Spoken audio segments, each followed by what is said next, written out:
following the way of the water, as you'd put it. That's a beautiful principle. I absolutely love it. And personally, I tend to be the opposite.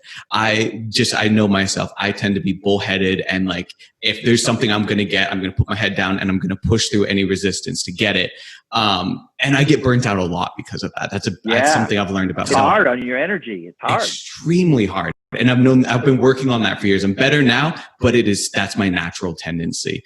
Yeah, go ahead, Gabe. I was just going to say, for someone like myself who tends to get burnt out through this, what would you recommend? Yeah, so I do have, because this is learned for me. What I'm going to share with you now has been learned because of the way my perception of the way it should be was wrong in terms of building a successful business. Because I believed that the way to do it was the way you just described, and it's not. So what I've done, Gabe, is if somebody gives me any resistance, they're not the right fit.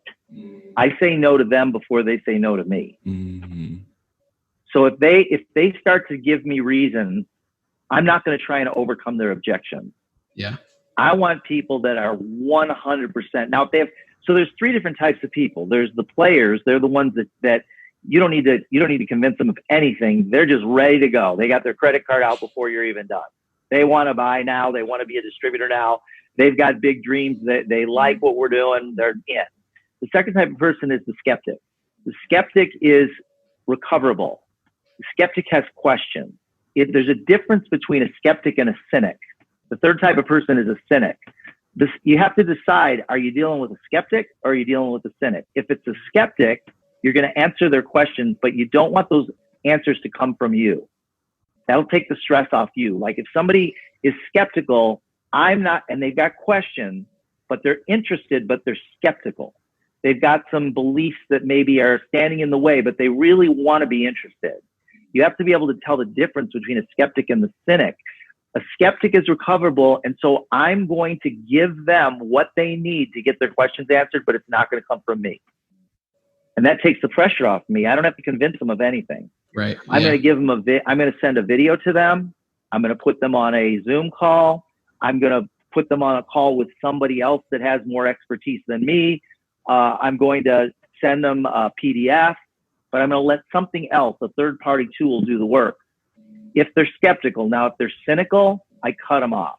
Interesting. I'm not mean to them, but I'm like, you know what? This is not for you. And we probably ought to not even talk about this anymore because it's obviously not a good fit for you. Right. Right. And that takes all the pressure off. Now I'm not fighting with anybody.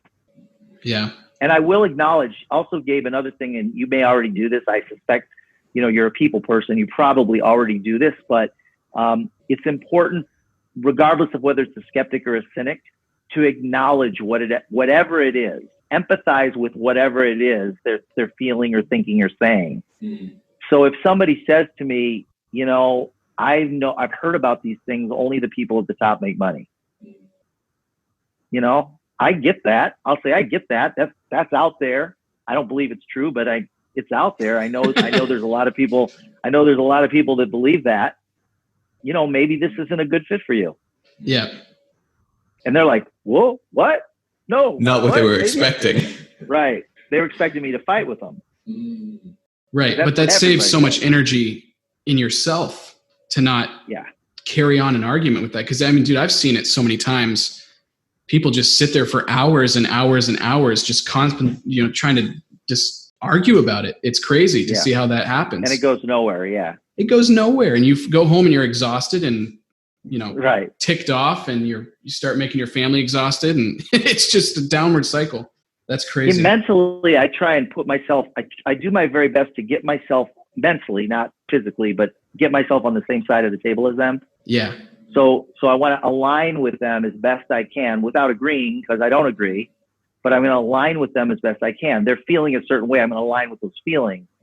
I know you're stressed out, or I know I know that being in the situation that you're in right now might be kind of scary, or, but whatever it is. Yeah.